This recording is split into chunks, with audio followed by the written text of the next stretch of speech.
I had a long drive home today because 290 was fucked.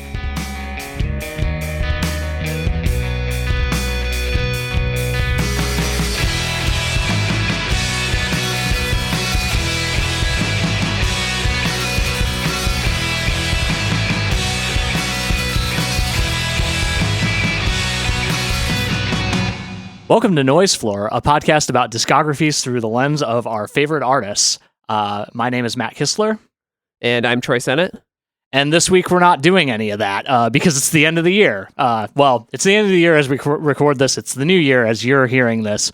We're going to be talking about some of our favorite releases of 2024 on the pod this week. We've got a handful of honorable mentions, but we've both come up with a top 10 list, which has surprising little crossover based on how similar our tastes are. But I think that maybe makes this more interesting.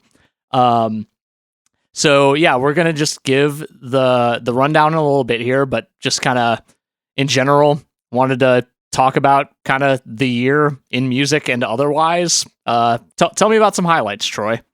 I don't know. I mean, I think this was a pretty good year. Musically and personally, I guess. But I don't know, a lot of artists that I really like put out records this year, and I don't think I was really like let down by any of them. It kind of felt like almost every week there was something cool and new to listen to, and a lot of bands. I mean, there were some reunions, there were some bands that I have kind of followed in the background I thought were good but not great that put out, you know, pretty awesome stuff this year. I don't know. I felt like I had a good time with music in 2024. What about you? Yeah, I mean, same. Musically, very good year. I talked about this to you and a couple of other people where, like, it almost felt harder to put together a list this year because, like, there was just a lot of really good stuff. Like last year, there were like 5 records that I was like, these are it for me. Everything else can go in whatever order it wants. And this year, it's just like, I literally moved something into my number 10 slot yesterday, supplanting another record, which was also very, very good. And I felt bad about it. But yeah, a lot of my favorite artists put out stuff this year. Like, obviously we, relevant to this podcast, got 2 new Thursday songs. And as you're listening to this, we probably have a third one, if the rumors on the internet are to be believed. So that was a huge deal for me, especially since Application for Release from the Dream came out on my birthday, Central Time, so I'm counting it as a birthday present from Thursday. But yeah, I don't know. It's just been a really solid year musically. You know, we played some good shows and projects that we're involved in. We released an EP that I'm really proud of. Yeah, you know what? We should hype ourselves up for a little bit. Like, let's do it. Okay. So this year, Matt and I put out an EP. We started a band, and even though we've been in a band together for like 6 years, we started another band and put out a record under the name This Page Intentionally Left Blank, and put out an EP called Rebuilding Year. Matt played drums. I did everything else. As far as like, I played guitar, sang, played bass, mixed it, mastered it, all that fun stuff. But this was like a big deal for me because I have been in a lot of bands and had never like made a record that felt like it was just, you know, just for me. And I think my pitch was that I asked you after a show one day, I was like, do you want to play drums in a band that sounds like Mineral? And I enthusiastically said yes, because yeah, absolutely. It's the kind of band I've wanted to be in for a long time. Exactly, yeah. And it's the kind of record I'd wanted to make for a long time. And I am really, really proud of how it turned out. Weirdly felt like, even though there is no social media for this band, we have done zero promotion for it outside of putting it out there into the world and just like posting about it on our personal Instagram pages. But it feels like it's gotten more and more positive reaction than like anything else I've ever done. Same, honestly. Yeah, so it feels good. So if you've listened to that, thank you. And seriously, Matt, thank you for being a part of that with me. It really like means a lot to be able to like put those songs out into the world. Oh yeah, absolutely. I literally, I'm so happy that you asked me to be involved because, like, yeah, this is a project that I really feel strongly about, and I've never been in a band that quite sounds like this, and honestly, like, writing drum parts for these songs kind of reinvigorated my love for writing drum parts, which is something I haven't really done in a long time, and haven't like felt super compelled to do in a long time. So I feel like I got to flex a creative muscle that I haven't gotten to in a while, and I'm really proud of the result. I can't wait to do more, honestly. Yeah, and we will be doing more. I'm working on songs. It's gonna happen. My favorite kind of moment from making this record was we had kind of planned on recording 2 songs, and like shortly before we like had our when I say booked, I mean like put it on the calendar for you to come over to my house and record. Listen, time was of the essence. I sent you a 3rd song and as like a demo, but we never rehearsed it together or anything, and you just showed up and had a part written and you played through it once, and I was like, oh, that's just the drum part I heard in my head, and I did not describe it to you or anything. That was a really fun moment. Felt like we were very much on the same wavelength for that entire session. Yeah. Everything really came together in a way that I feel like it rarely does for projects that I'm involved in. And this isn't a dig on anybody. It's just like, this feels like it doesn't happen often, period, for anybody. Yeah. So yeah, that was, I felt like that was kind of the big personal music project this year. I mean, this podcast being the other big one. Yeah. This is also really cool, it turns out. Yeah, it's fun to make stuff with your friends. Yeah. But yeah, Pelafina also put out a song this year called Twist the Knife, which another one that I played on, recorded, mixed, and all that. That was a song that we had been working on since pre-pandemic times. The initial demos of it are from 2019. But that's out there. And another pandemic era project that I had worked on for a band called Plutocracy Planet. I played bass on a couple of songs on this album that is my friend Scott Morrow put together, where it's sort of his collective sort of political, industrial, post-hardcore punk project. And every song on the record has a different special guest.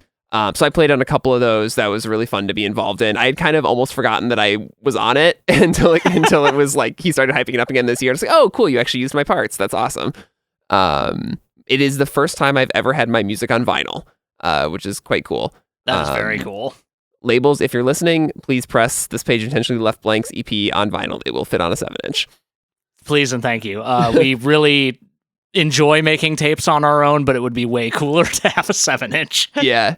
So I can't remember, Matt, did you put out anything as Blood Pack Scout this year? No, nothing this year. I have an EP that's being mixed, that has been being mixed for a very long time because I had a weird November, and my friend who is mixing the album has been traveling a bunch. Album, EP, whatever. It's 30 minutes long and 5 songs. I have no idea what to call it. But that's coming out early next year, assuming that I finish getting it mixed and get it mastered. So I'll let people know when that's happening. But I will say both Twist the Knife and Plutocracy Planet both turned out real good. And Twist the Knife goes hard live. Everybody should go see Pelafina if they get the chance. Thanks. Yeah. Will you get the chance? I don't know. We don't have any shows booked right now. And multiple of our members are having children in the first half of next year. So we'll see when we get back out there. It'll happen. Just, eventually. It's fine. Yeah, for sure. Yeah. So that's just kind of our years, what we did. Looking at the list, do you feel like are there sometimes you go through a year and it feels like there's no sort of like 10 out of 10 albums. It's like everything was just really good, but maybe nothing was great or perfect. Are your top ones on here like true 10 out of 10? I feel like these are the best in my, top all-time top album contenders. That's a tough one. I feel like they're all close. I'm not sure anything quite crossed into all-timers yet, but like a lot of my stuff that's towards the top of my list was like back half of the year. We'll obviously talk more about them. One of those records came out like pretty pretty recently, compared to everything else. It felt for those of you who don't know me personally, I don't know how many of you there are, but I was on Like What You Like, a friend of ours' podcast earlier this year, and did a top 10 for Q1, which was an interesting exercise to do because I did not keep track of that between the end of Q1 and the end of the year. So I only have a couple of releases from that original list on here. So it was interesting to like kind of assemble this and see where those kind of fell in the end. And like I said, like a lot of the stuff is like it feels like all of the stuff in my top 10 is pretty close in terms of like if I had to score it out of 10, they're all probably like in the mid to high 9s. Like I don't think there's anything on here that I would give less than not even an 8.52. I don't think I'd give anything on this list less than a 9. But I also am not 100% sure I'm at a 10 for any of these. Probably like a 9.8 or whatever. But yeah, I don't know. Do you feel that way about anything in particular? I mean, I imagine at least one or two of your albums you feel that way about, but yeah, I kind of discovered this in movies this year too, is I want to be like less precious about like this 10 out of 10, 5 out of like perfect score, whatever. Like that stuff can change all the time. And like sometimes I'm just like really feeling something in the moment. And like maybe it's not going to be like an all-time favorite contender, but like it feels like the perfect version of what it's trying to be. And it really resonates with me at the moment. And so there's like at least 2, maybe more on this list that I would say when I listen to them next and rate them on factory.fm that we've both been kind of playing around with, that maybe they'll get the 5 stars on there. We'll see.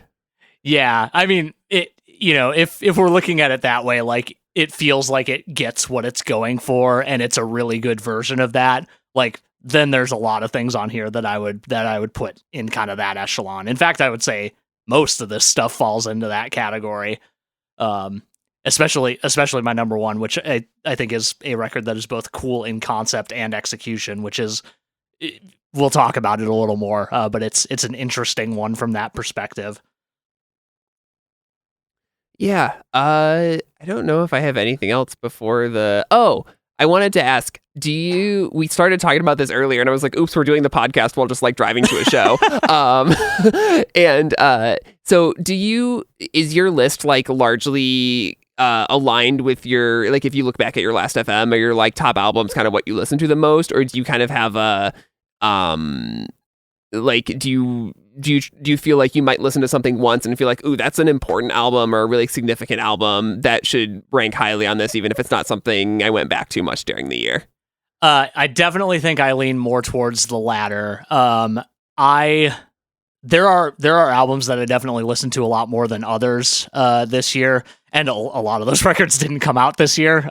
But I would definitely say it leans more towards the latter. Like I tend to return to stuff that like interests me in that particular way, but I'm not necessarily like obsessing over it. Or I don't want to say obsessing over it. That seems odd. But I don't do a ton of. I don't want to say I don't do a ton of re-listening, but I don't do as much re-listening as I think I used to, because I'm trying to consume a lot of music in a given year. But I think a lot of the stuff that did end up on my list, I did return to kind of my own, volition, outside of going, man, I liked this album earlier this year. Do I want to include it in my list?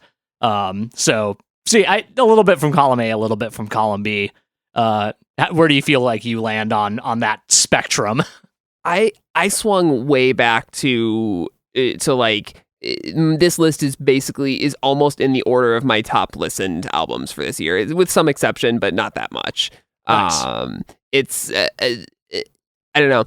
I don't want to say I had like, sometimes you have like wide years, sometimes you have deep years with listening, I think. And I feel like this year was definitely more of a deep year where I went back to the same albums over and over again, even though I feel like I tried it. Like I listened to, I think, over 100 new albums this year, like the 2024 releases. But only, 20 or so of them I went back to multiple times, and only really my top 10 are the ones that I like listen to a lot.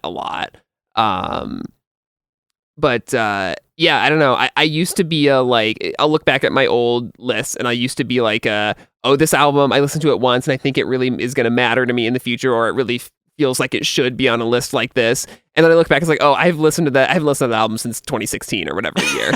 Yeah. But you still look back at it fondly, like most of the time, I imagine.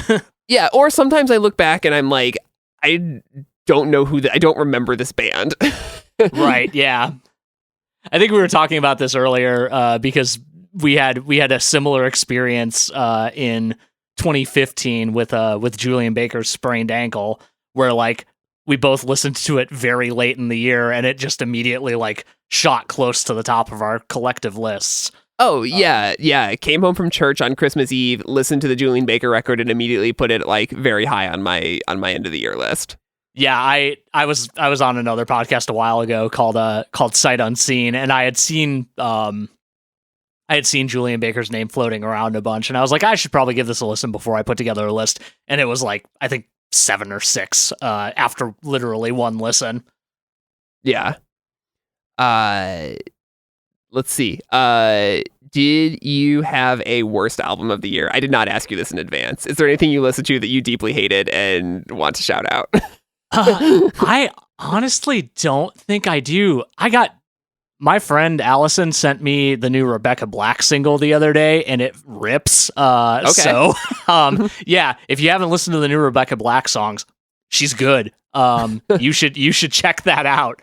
But yeah, I don't know if anything I heard was like abjectly bad.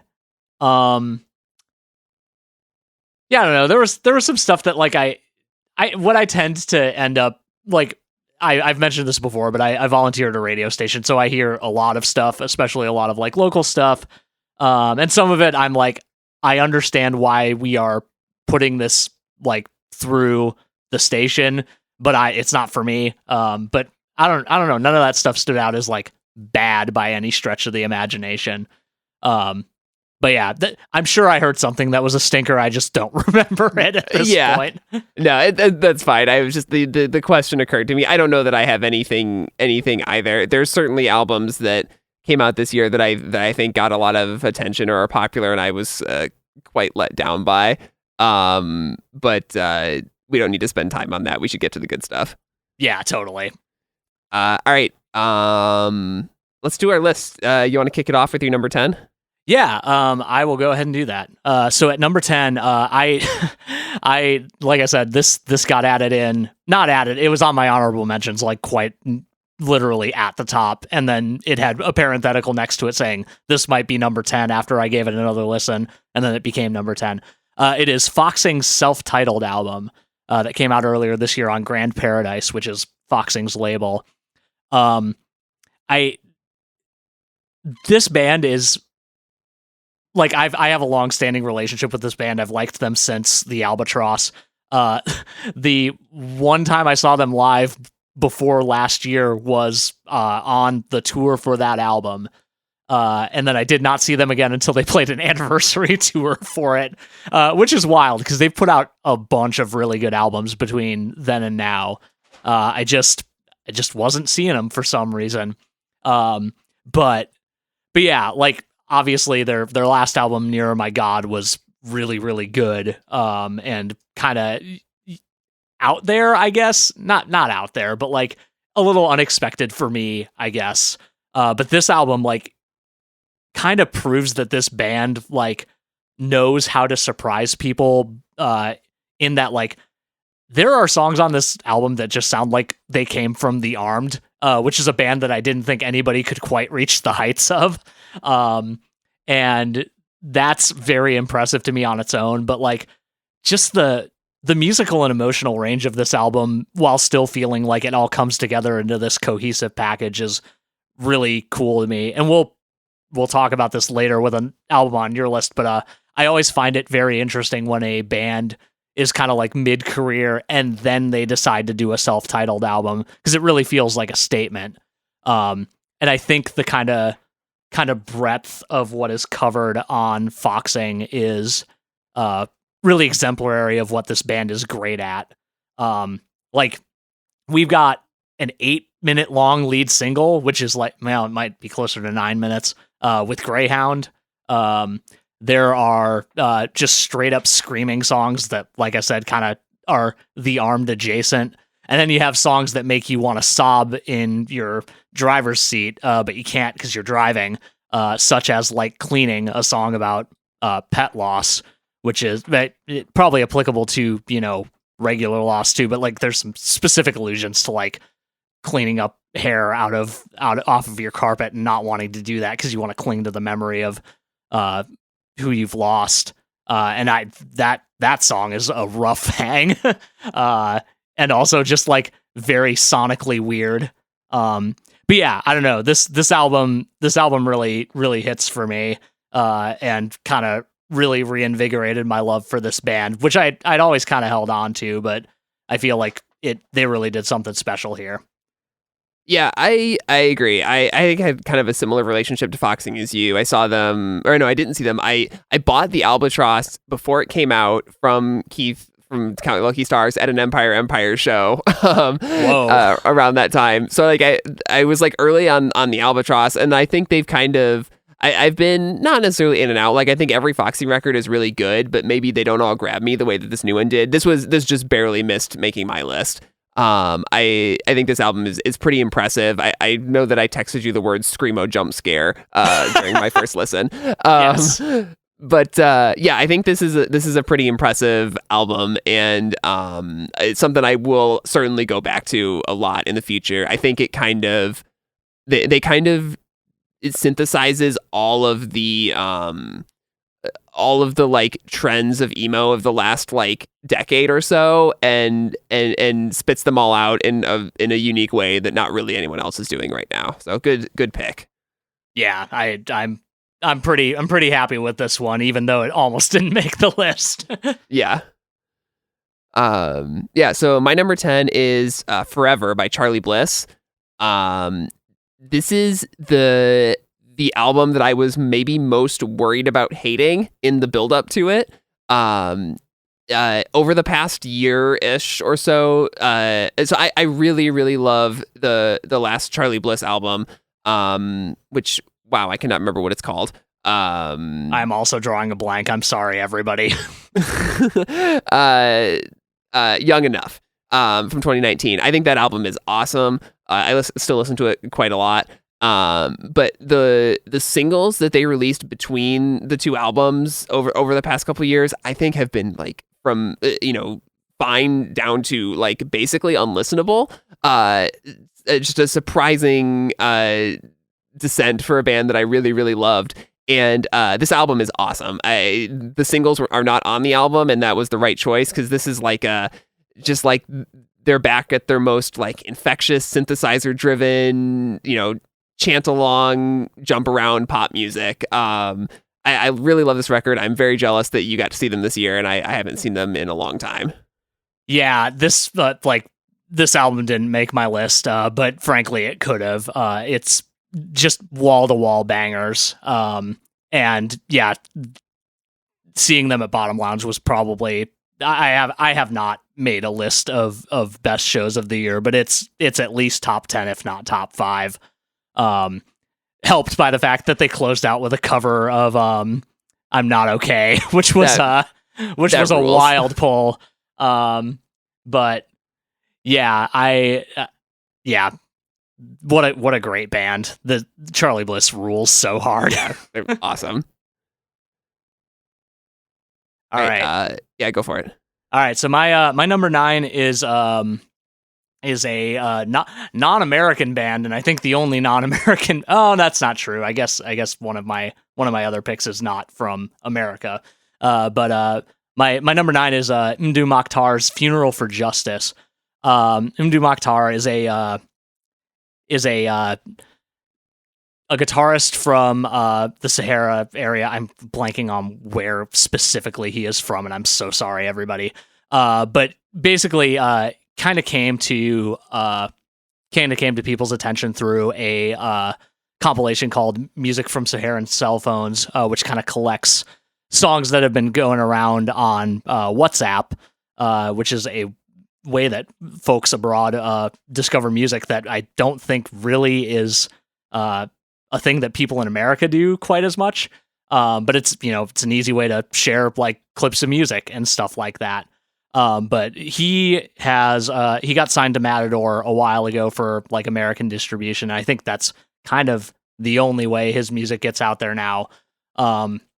But a self-taught guitarist like built his first guitar out of like, if you think about that scene in Iron Man where Tony Stark makes the first Iron Man suit out of just the stuff he can find around, that's basically how he built his first guitar. And he just plays with his index finger, which is insane. Anyway, sorry. To the point of the actual music, this is the most guitar record I listened to this year. And usually when I run into a band that has like guitar solos on most of their songs, I get a little irked because I don't always love a guitar solo, especially if it gets kind of wankery. But like, it's so his sound is so singular and cool that it just never gets old. And there's going to be another version of this album that I think is mostly acoustic renditions coming out next year, which I think it's called Tears of Injustice. I'll have to double check that one. But it's an absolute ripper. Everybody in this band is incredibly talented. I was very lucky to get to see them at the Empty Bottle and at Talia Hall earlier this year. Another artist on my list opened one of those shows. And yeah, just absolute like nothing else I've ever heard before. I mean, obviously it sounds similar to stuff that he's released in the past, but just continues to be basically flawless. Like this is one of those albums where I'm like, if you asked me to point out anything wrong, gun to my head, I absolutely couldn't. Yeah, I got to check this one out. I think you will like it. Yeah, you've sold me on it by saying guitar solos, because I really love guitar solos. I feel like I don't not many of my favorite bands are like guitar solo bands, but I love a good guitar solo. Good guitar solo is great. Yeah, you'll dig it. You'll dig it for sure. Awesome. My number 9 is Good Journey by The Forecast. This is the first Forecast album in well over a decade. I believe Everybody Left, their previous one, came out in 2012. I did not expect this to ever happen. Was utterly shocked when they announced that they were getting back together, not only to do some shows, but to actually put out a new record. This album is the main criticism I have for it is that it's just too short, not enough songs. Put more songs on it, and I'll be even happier. But yeah, they're kind of like I don't know. They were kind of hometown heroes for me growing up. They're from Peoria, which is just like a 30-minute drive from my hometown, and so I saw them a lot and when I was young, and they just continue to be a really important band to me. And I think they've got this kind of just like pure heartland rock and roll vibe to these songs. They're just a lot of fun to sing along to, and there's just, I don't know, there's an energy to them that I feel like you only get from like people who've been around for a long time, toured when they were younger, went back and had real jobs, became real adults, and were like, you know what, we can still do this, and we can still have a lot of fun with it. Yeah. This album's like a dream scenario, honestly, because it always feels like a crapshoot to see one of your favorite bands get back together after more than a decade, or even less than a decade, and we're putting out new music, and that tends to get my hackles up a little bit. But this album absolutely rules, and I think the only fault I can find with it is that it is only 8 songs, and it should have been more songs. For sure. We both saw them earlier this year, and that was my first time seeing them, which feels insane. But they still absolutely rule live too. So nice bonus on that front. Yeah, for sure. All right. Go for it. Number 8. Yeah, number 8. So my number 8 is local-ish band, local to my homeland of well, not homeland. I'm not from there, but my entire family side from me is from there. Rockford, Illinois' own Frail Body with their early 2024 album Artificial Bouquet. I don't have a lot to say about this album that hasn't already been said by other people and also by me. This was my number 2 album on my Q1 list, I think. It didn't fall because it got less good over time. In fact, I re-listened to it the other day and it really holds up. I think I called it peak American Screamo in my pithy review, and I stand by that statement. It's kind of like just everything that I like about what is going on in Screamo nowadays is encapsulated in what Frail Body does. And they're such stellar musicians. It's incredible to me that they're a 3-piece. I truly don't know how they do it, even though I've watched them do it multiple times. Yeah, we saw them together last year. Yeah, we saw them together last year. I went to the album release show for this record, which was one of those cool, like, we took over both levels of Subterranean things. Just like mad short sets from every band because they all play incredibly hard and incredibly fast in a way that I can't imagine doing. But yeah, like this record just like is absolutely relentless. And also incredibly emotive, as the best Screamo albums are. And yeah, this band is gonna really, if Screamo is ever genuinely popular, this band will go very far commercially, and if not, they'll continue to go far in Screamo. So that's really what matters here, as we all know. Yeah, it's good stuff. I think this has been a really good year for Screamo. Totally. There are like 5, I mean, this is like a rare for me, but there's about 5 Screamo records that I think are phenomenal this year. None that made my list, but but I think of all of the kind of like emo offshoot or sub genres, that's the one that I think is kind of most exciting right now, and no small part because of Frail Body. Yeah, I'm really excited to see what they do next, and I don't want to ask that of them because they literally just put out a whole ass album, but yeah, it's bound to be really cool. I feel like they're gonna keep pushing what Screamo can be, while also still kind of retaining everything I love about it. Yeah, for sure. All right, what you got? My number 8 is Tiger's Blood by Waxahachie. This is the only, when I look at all, a lot of the magazine, website, whatever, best of lists, I'm always like, either I don't know what any of these records are, or I've listened to this and don't care, or whatever it is. Like feel like I'm very out of step with the kind of consensus picks, but this was an exception this year. This Waxahachie record is high up on a lot of lists with very good reason. I think it's might be the best Waxahachie record. It could be. I think it might could be. St. Cloud is awesome. I'm kind of like a long-standing, like, old stuff is better person with Waxahachie. I think that American Weekend is like a perfect album, or about, damn near perfect. But this Tiger's Blood gets pretty close. Particularly, I think Right Back to It, the song that Katie did with MJ Lenderman is kind of the best example of just what an Americana ballad can be in 2024. I would basically recommend this album to anybody. It's just like a really, like, I don't know about easy listen, but it's a really, like, I know it's a very inviting, warm album, and I just love throwing it on. It's truly hard to imagine the type of person who listens to this and doesn't go, damn, that was really good.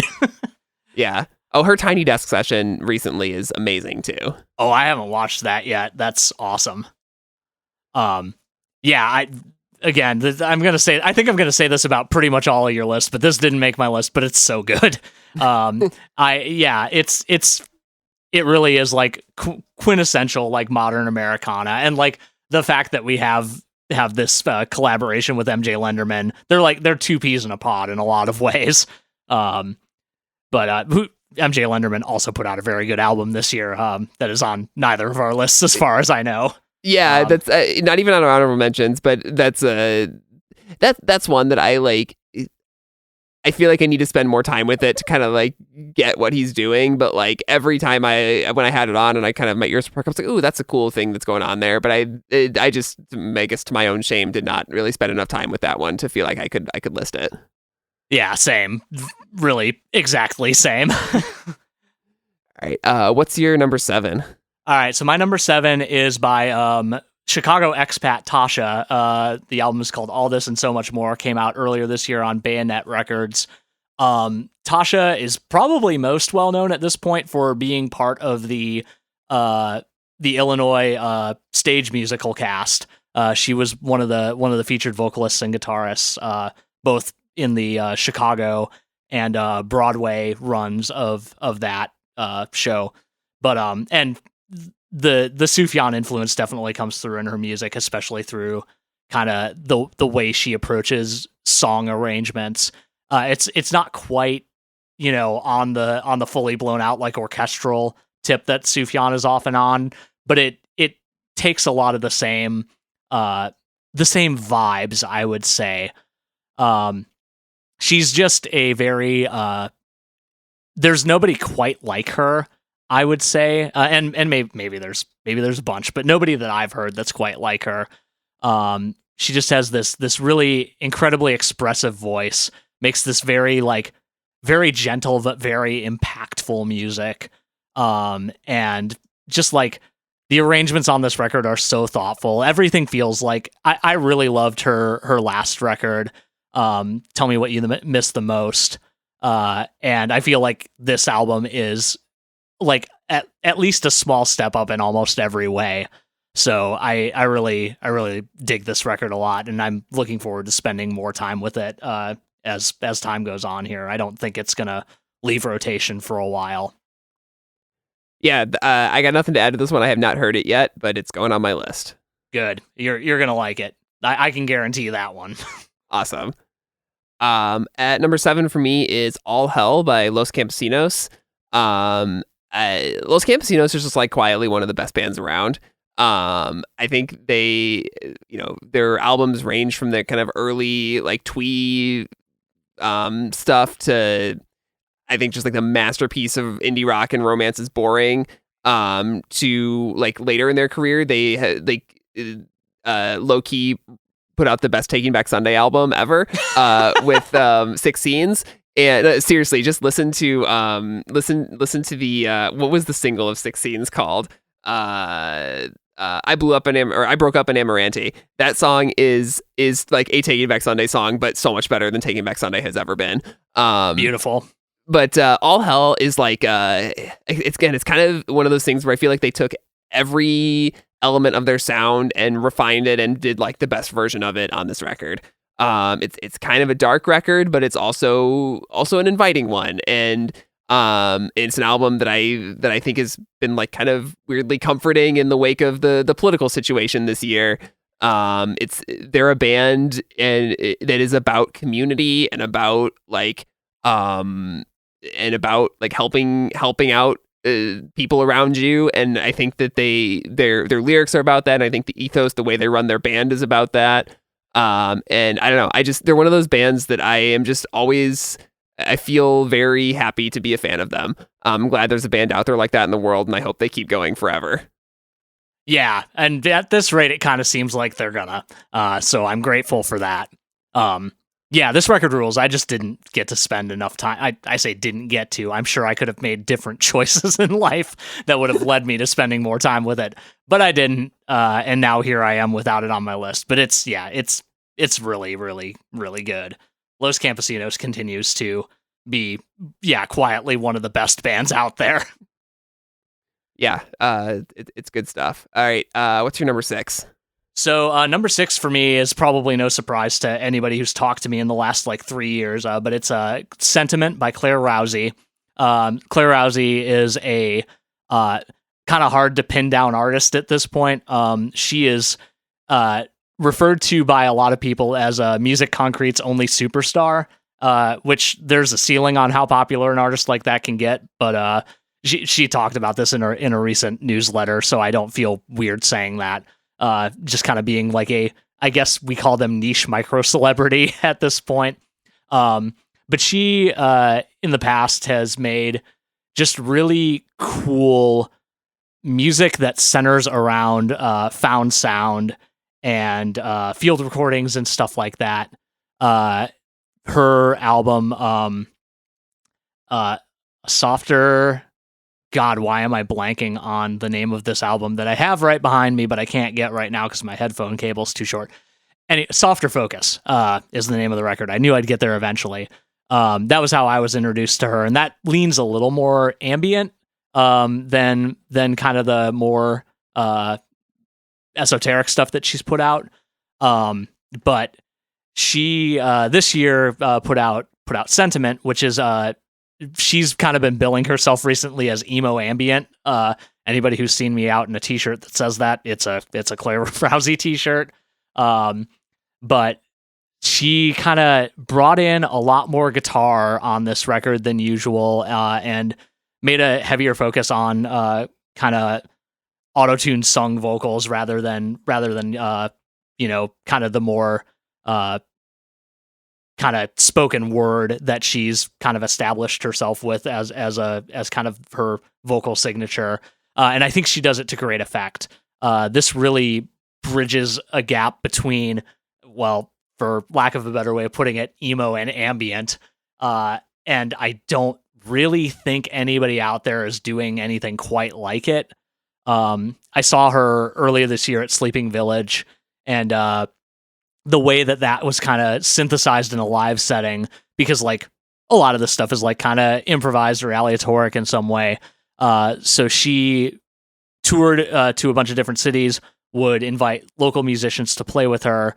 In our case, there were 2 violinists, and they were improvising parts of the set, and she was improvising based off of what they were doing, and vice versa.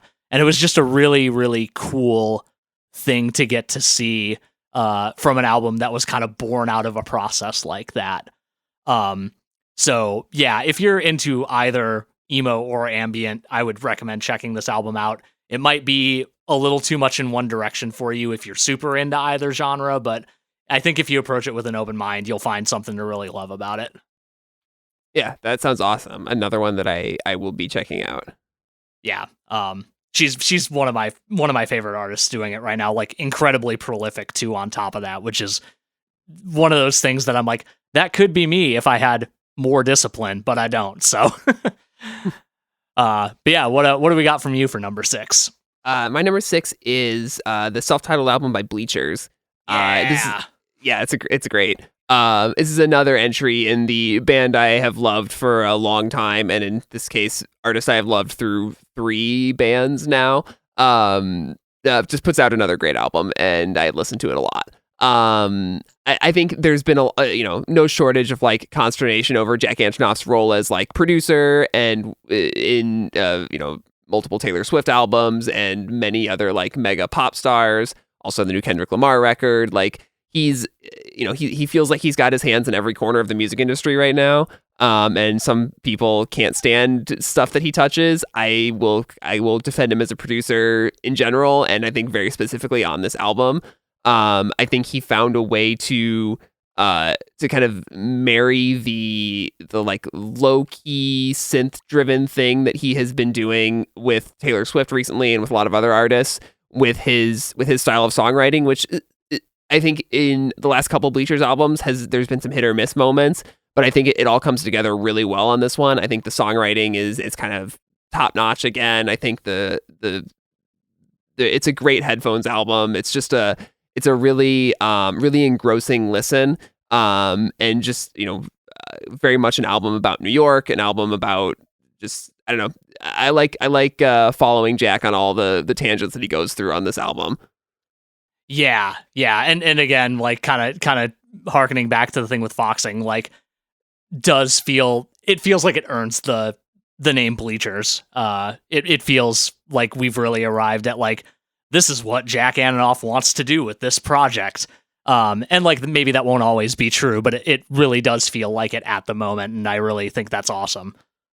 Yeah, this ended up high on my list. I will say that I think that the song Modern Girl is like a cut above the rest of the album. And I think that if he or the band leaned in and did a full record that just sounded like Modern Girl, I mean, maybe you'd lose some of the variation on this, but man, that song is so good and I want to live in it forever. Yeah, that's totally understandable. It's a very like it is a single ass single. But I don't know. I think a lot of the songs on this record are really, really cool. I especially like Alma Mater personally. Like definitely a much more low key song, but I think it's very clever in its songwriting and kind of very cool in its arrangement. But yeah, the whole record is just very, very fun. But yeah, definitely a lot more low key than Modern Girl would imply as it was the lead single, right? Yeah, definitely. Okay, yeah. But still, great album for sure. Yeah. All right, what's your number 5? All right, yeah, we're crossing into top 5. This was my number 1 album at the end of Q1, and it is Jalen Zacoma. Jalen is a electronic artist, producer, composer out of Gary, Indiana. She put out one of my all-time favorite albums, Black Origami, back in 2017, 18. I should know this off the top of the head, but it's fine. Kind of rewired how I think about how people approach writing music. Her music is very percussion forward, which obviously hits for me, a person who plays drums. But like specifically like comes at it from the world of footwork and other more I don't want to say underground, but I guess that's the best version of that I have. More not fringy, but outside of the world of like mainstream electronic dance music. Like has its own like very particular culture, its own like kind of signature sounds, but she's doing stuff that's like a little bit different from anything that kind of came before her. On this album in particular, she has kind of leaned into her like I don't want to say connections in the classical world, but for lack of a better way of putting it, connections in the classical world.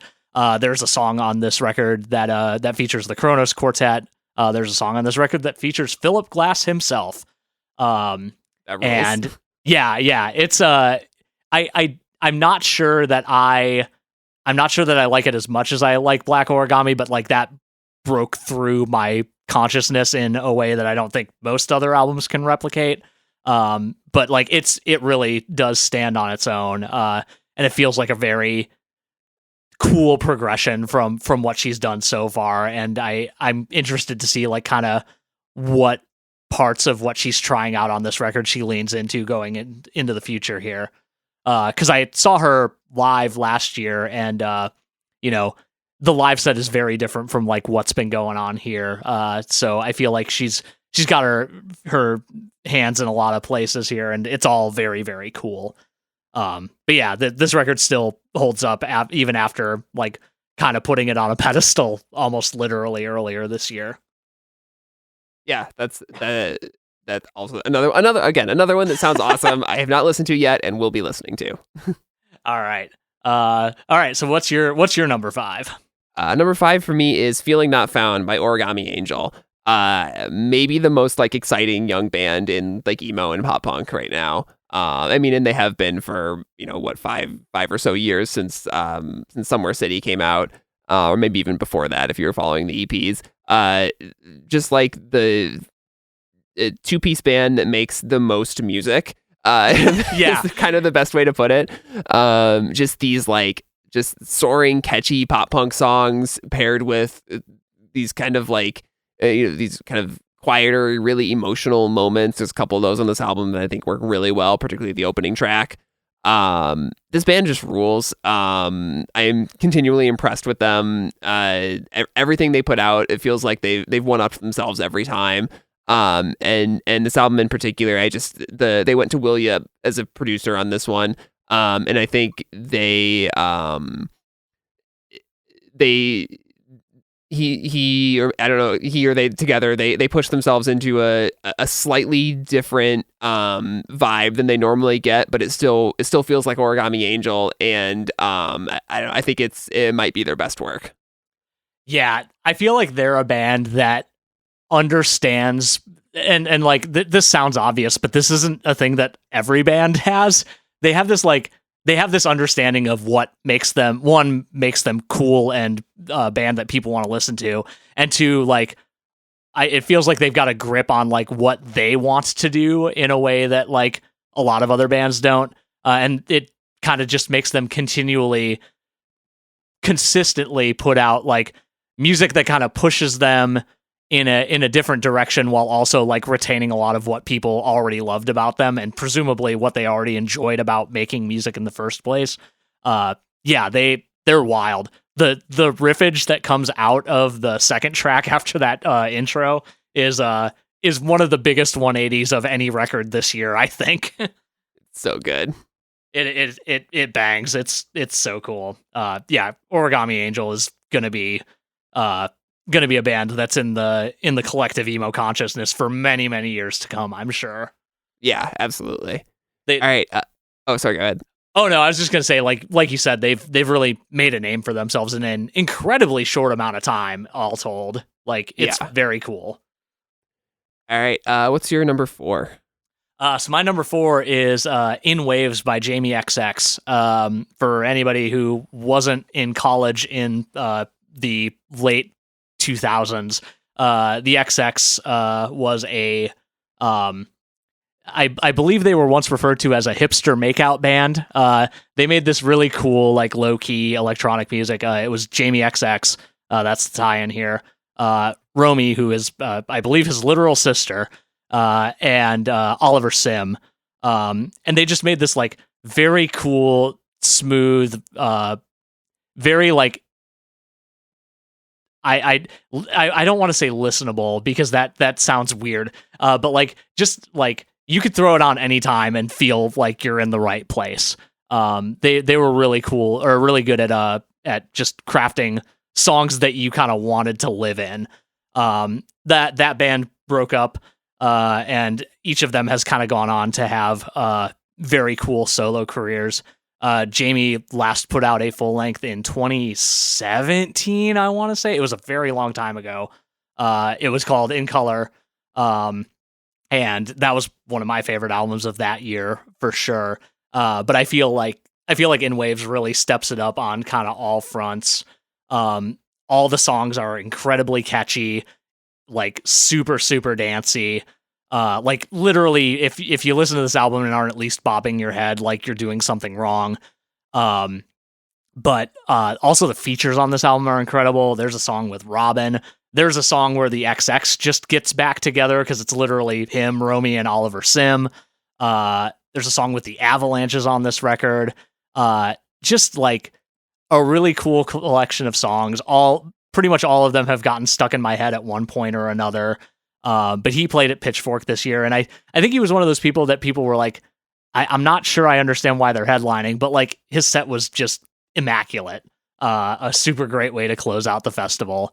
But yeah, just this is like not a genre that I am super deep on. Like, honestly, any like dancey adjacent music is not always on my radar, but Jamie XX is one of those names that always like pops out to me and never fails to deliver.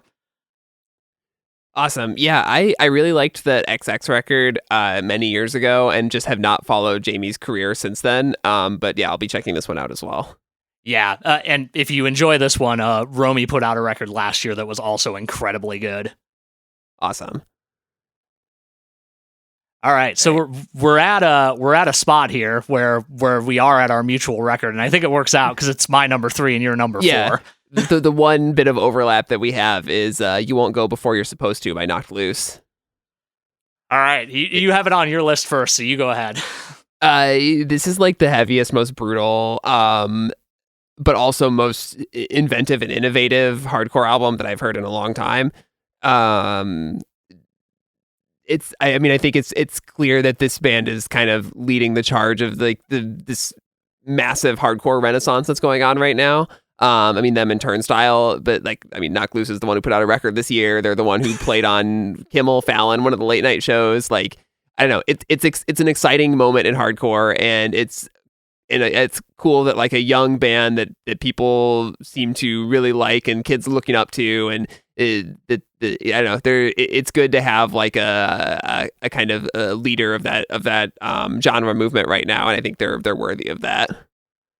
Yeah, that's really spot on. Yeah, I think we talked earlier about like kind of what caused things to be on our list, and this one is kind of the ultimate synthesis of how much I liked it and how much I listened to it, because I think I might have listened to this record more than most other records this year, including a lot of other ones on my list. And it's literally never bad to put on. I am always in the mood to listen to this record. It makes me feel like I am a powerful person, and also makes me want to go in a pit immediately. But yeah, like it's very cool that we have arrived back at Slam Snare good. Maybe the Saint Anger Snare wasn't actually that bad. But yeah, also getting to see somebody do a pig squeal on Jimmy Kimmel, also very good. If nothing else came out of this album cycle, let that be the thing that people remember. Yeah, I don't know. For me, that little dissonant guitar part at the end of Moss Covers All and into Take Me Home is that pair of songs is just like, it's perfect heavy music to me. It really is. And this album just starts, like, does not ease you in at all, and really doesn't ease off for the most part at any point. There's some bits where we get a little more ambient, but like for the most part, it's punching you in the face the entire time, and for one, enjoy it. Yeah, same. So that's also your number 3. Should I just go ahead and do my number 3 now then? Yeah, go right ahead. All right, my number 3 is Permanent Repeat by Max Seal, a band that were you in The Long Way Home when we opened for them? I was not. Kitchen? Okay, were you at the show? I don't think I was, because I've never seen Max Seal. I only heard them once outside of the House of Vans, waiting to get in for the Julian Baker show that they opened. Oh, that's a good pairing. But yeah, so this is I think their third album. I should know that off the top of my head, but I don't. Just one of the only, like, I don't want to say traditional, but like kind of twinkly emo albums I really got into this year. But I fell hard for this one. It reminds me a lot of the band Sherwood, who I listened to a ton in high school and still kind of will go back to. But it's just this kind of like very relaxed. I think of it as very summery music, but not in the like some pop punk, some like Yellow Card type thing. I don't know. This is like a warm weather band, and it's a very warm album. And I think the songwriting is really good. The production is awesome. And the hooks are just stuck in my head constantly on this one.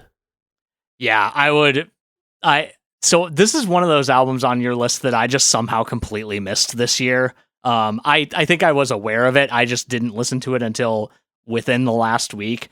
But I would love to drive around with the windows down listening to this album in the summer.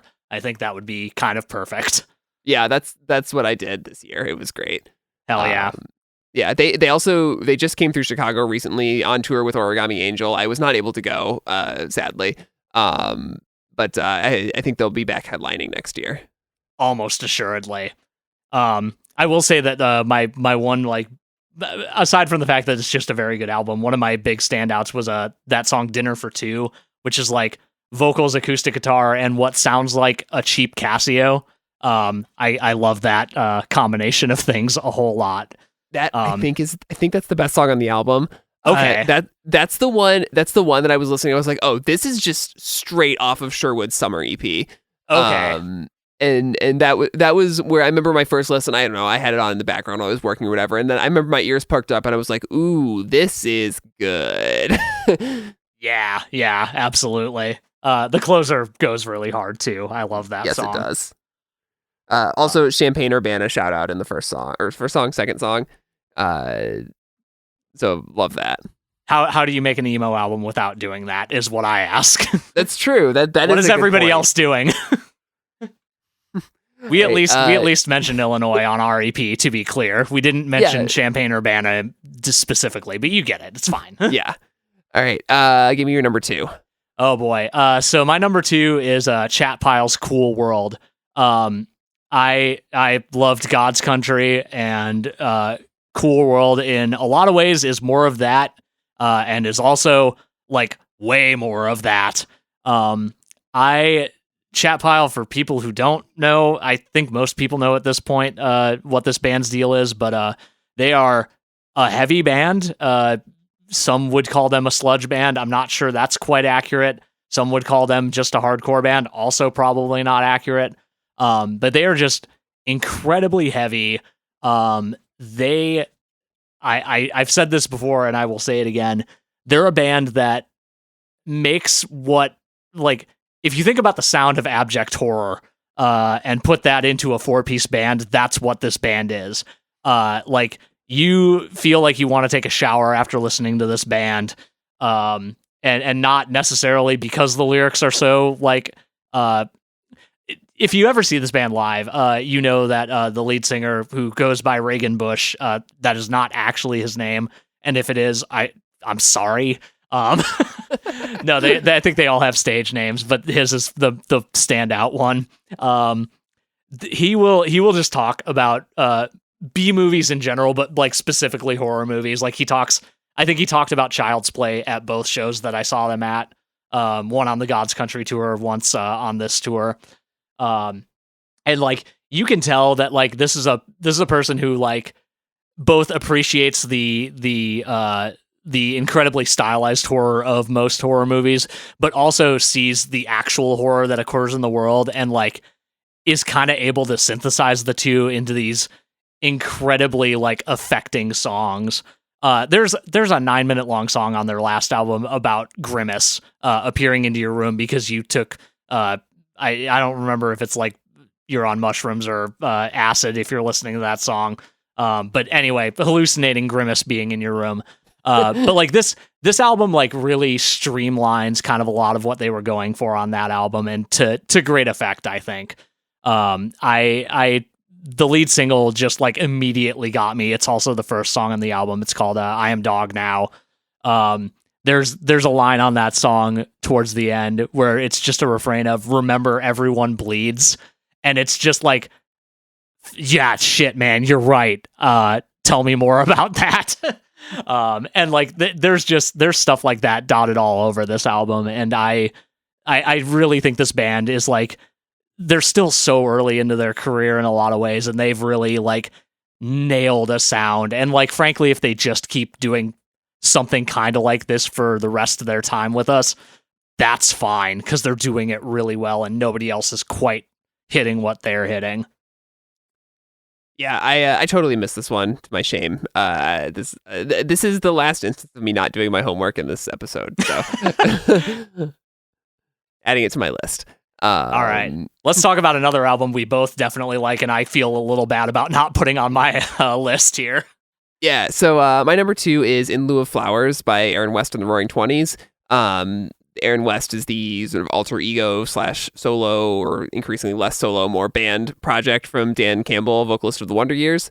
This is the third Aaron West album plus an EP and a couple of singles. And each taken together, the whole discography just is telling the story of sort of the worst year of this character Aaron West's life, and then subsequently him trying to put himself back together over the ensuing years. And this album kind of reckons with how this character might have dealt with the pandemic, with not, he like kind of forms a band over the course of the albums, and how that band dealt with not being able to tour. And he does a lot of kind of like performance art stuff while on recent tours. Like, he kind of staged an entire like revolt against the record label. And like only certain people at the label knew that it was like an act. And so there was some kind of fun stuff with that. But I think like this is the best sounding Aaron West record. It's the best written Aaron West record. The songs are incredible. It's, I think he's just his best work all around. And I think it ends on a very, I don't know if this is going to be the final Aaron West project, but if it is, it ends on a, I almost want to say a nice note, which is weird to say for like a band that's has written some extraordinarily sad, gutting, depressing songs. But the place where it leaves Aaron West as a character feels like a fitting end for this project that I followed for the last 10 years. Yeah, and also there is an alternate ending, which is a little bit weirder. No, this record is front to back incredible. I definitely agree. Like, this is definitely the best Aaron West record, and that's saying a lot. To be clear, the last few records have been and EPs collectively have been really really top notch, but like this really feels like an apex for the project for sure. And getting to see them live was definitely a highlight for me this year. Like, whole 9-piece band with rotating members. Yeah, I think that show ended up number 2 on my top shows of the year. That sounds correct. Yeah. All right, give me your number 1. All right, we're at number 1. So my number 1 is a record by local artist Leah Cole. The album is called Normal Sounds. I kind of alluded to this earlier, but it is a record that I find really fascinating in terms of both its concept and its execution. Kind of to give a little bit of background, Leah Cole is a cellist and composer from Chicago. She dabbles a lot in kind of introducing chance elements into her music. A lot of her more recent work has focused on using the radio as an instrument.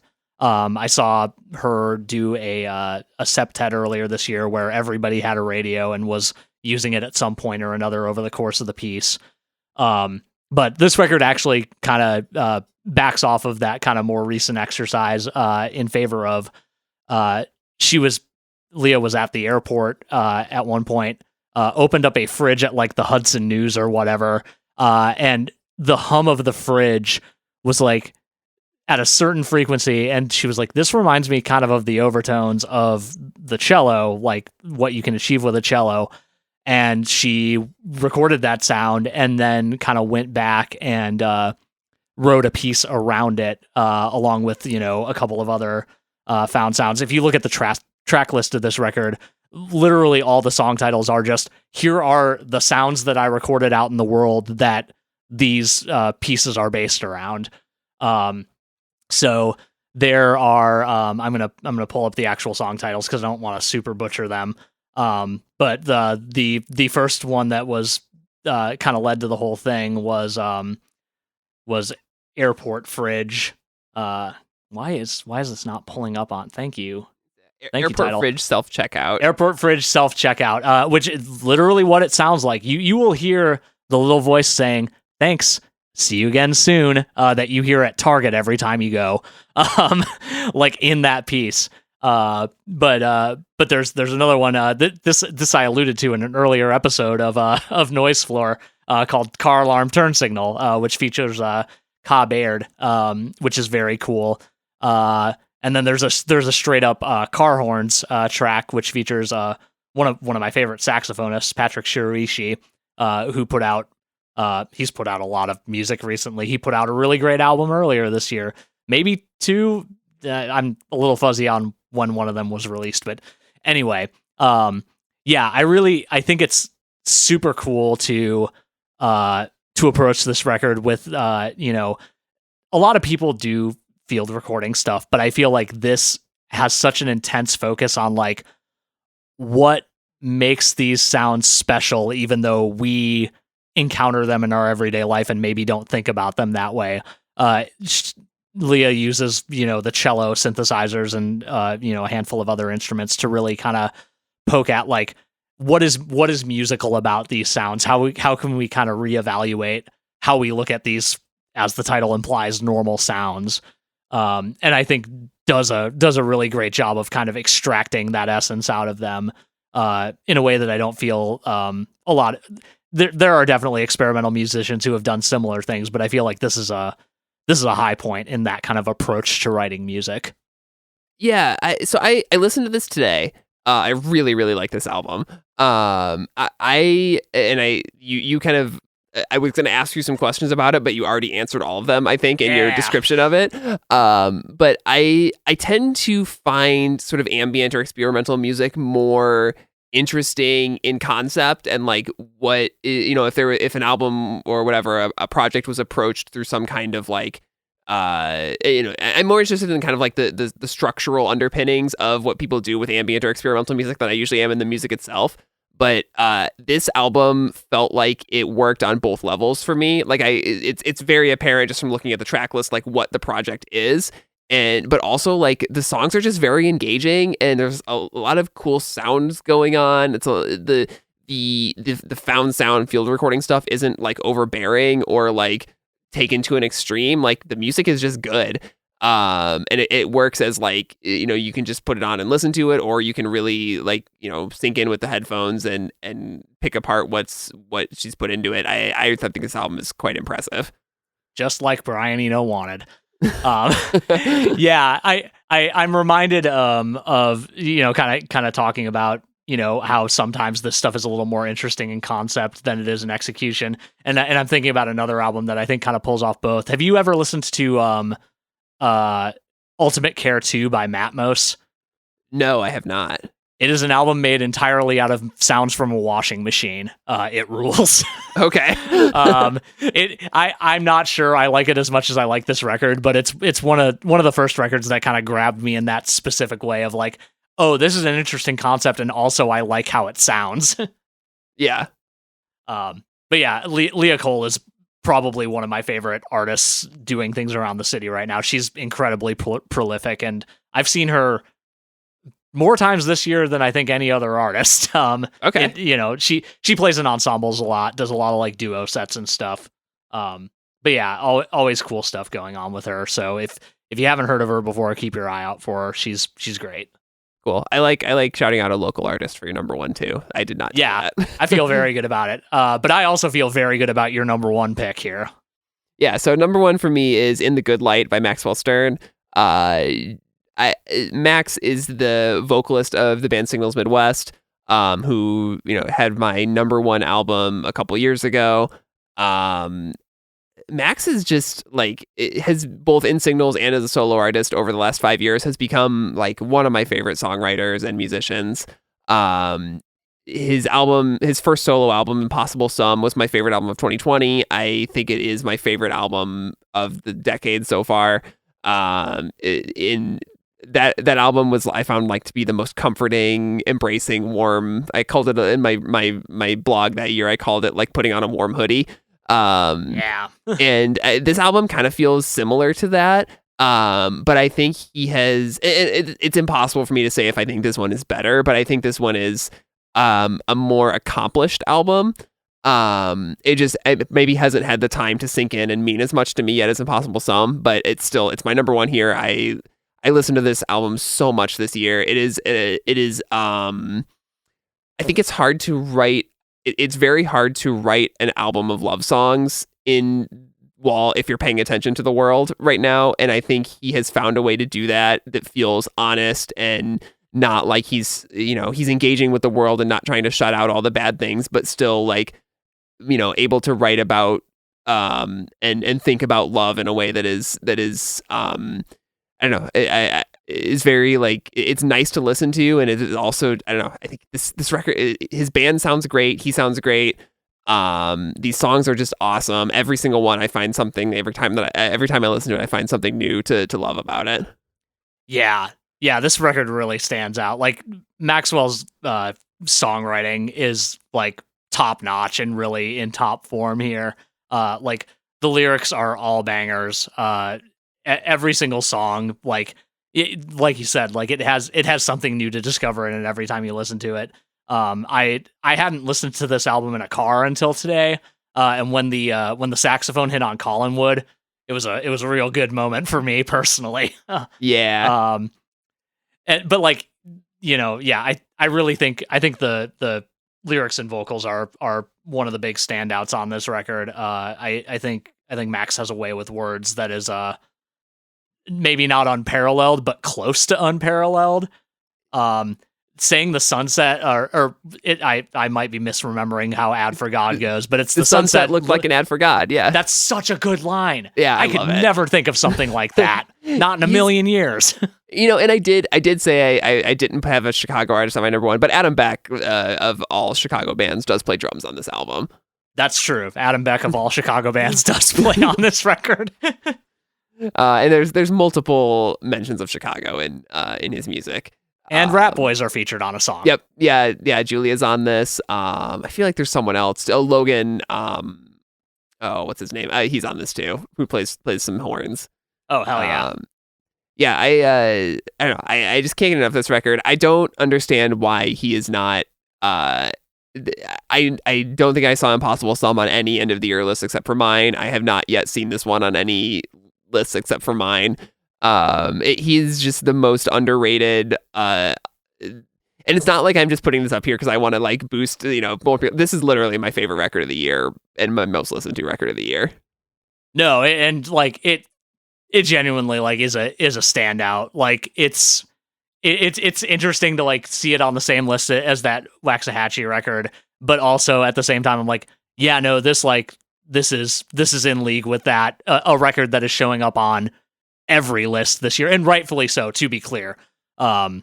Katie rules. But like, yeah, it I feel like it stands in the same league as that record, and really isn't getting the props that I think it deserves. Yeah, for sure. I say as if I put it on my list. Yeah. But yeah, that's our list. This I love these lists. I have so much to listen to from yours still. You want to throw out any honorable mentions? Yeah, I've got a handful. And I think some of them are mutuals of ours. So I'll try to be brief. One big one for me is the new Adam Willitsey record. He was one half of the duo Stars of the Lid, who tragically Brian McBride passed semi recently. I don't think I ever mentioned that on the podcast, so if you're learning this through me now, sorry. But Adam put out a record in I think April called 11 Fugues for Sodium Pentothal, which is just an incredible ambient and drone record. Dude knows how to write some sleepy music that makes you want to listen in closer. Also want a quick shout out the new Cure record, which is better than any album has any right to be after the band being inactive for as long as they are, and also going for as long as they are. Songs of a Lost World is, I know a lot of people are doing the thing where they're like, it's just as good as Disintegration, which it might be. I don't really know how to make that comparison, but it's a real banger album. Also got the new Thou album, which I think is maybe the ultimate Thou album at this point. If you have been meaning to get into Baton Rouge's finest metal band, Umbilical is a great place to start. I had this on my Q1 list, but the newest Arushi John album, Delight, she's a great ambient artist who kind of mixes in influence from Indian classical music and a bunch of other genres that you, if you're in America here, maybe don't hear a lot of. Her record's great. Aruj Aftab put out a new record called Night Rain. She continues to be one of the greatest singers on earth, making some of the coolest music. If you enjoyed Vulture Prince and somehow missed this one, come back to it. It's incredible. I would say on the level of Vulture Prince, if not a little more trying things and them all working. There's a song with like More Mother featured on it, which is really cool. A couple other really cool features on that record as well.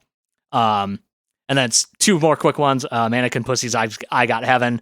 If you haven't listened to this album, just go listen to it. Mannequin Pussy's got something for everybody. Even if you don't feel like you can say your name out loud on the radio, which you can't, don't do it. You'll get in trouble. Have you been fined by the FCC for that? No, we have not. We have a protocol for this, and it's to call the band Mannequin P, which feels worse somehow. Yeah, it does. But anyway, My last honorable, which I is also an honorable on your list, is the new Touche Amore record. Just a quintessential Touche Amore record. I think I just need to spend more time with it, which happens with almost every Touche Amore record. I'll listen to it the first time. I'll go, this is great.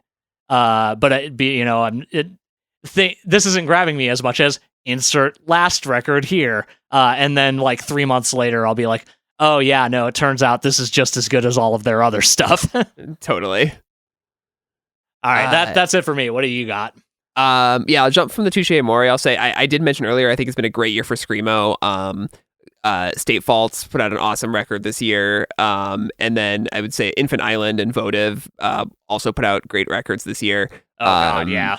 That Infant Island album's so good. It's amazing. Lot of Screamo to check out this year if that's a new or old favorite genre of yours. Let's see. I want to call out a couple of kind of punk or pop punk albums. Restorations has a new one out that I really liked, and the Early November I think put out maybe their best record since like their first album this year. Good ones to check out. I really like the Kendrick Lamar record. Haven't spent a ton of time with it yet, but it is very good. And shout outs to some local friends and want to be friends. Frico put out a spectacular album this year, and Pelafina got to open for them in the Beaches earlier this year, and they were awesome, very nice to us. Love the Frico record. And then Empty Heaven has a new album out this year called Laughing, and another new one, like more of a jazz album, coming out next year. And then of course our buds in Bottom Bracket have a new record out on Count Your Lucky Stars called I'm So Afraid of Where, which rules. Bottom Bracket are also quietly the best band in the world. Yep, I'll sure. just put that out there. I will second that. And then the last thing I want to shout out is my favorite EP of the year. I did not include EPs in my list, although I think I almost added this one. Annika Pyle had an EP out earlier this year called Four Corners, in which each song is about one of the U.S. states at the Four Corners. She grew up in that area, and a lot of her each song is kind of influenced by a particular person or time she spent in that area. It's just a spectacular EP. It's the one.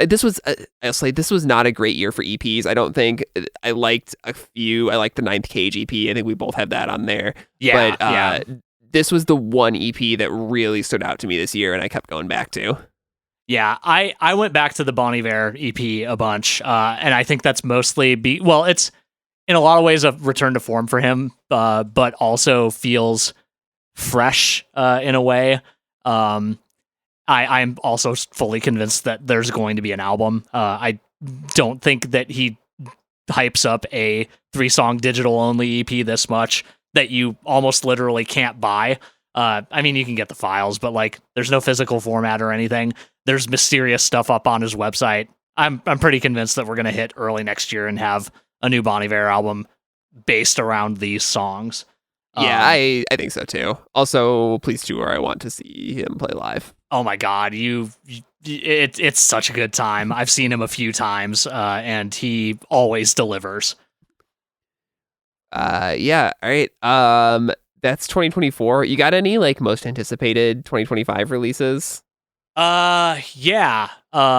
I am really looking forward to the Julian Baker and Torres collaborative album that has not been announced but absolutely exists and has been played in full at a show.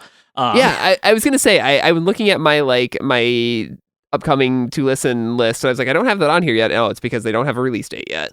Yeah, I'm truly baffled because they've played late night talk shows and they're on multiple festivals next year. I do not understand how they have not announced this thing yet. Well, you can't announce anything in December. It'll be early next year. Same with the Rilo Kiley reunion that we manifested.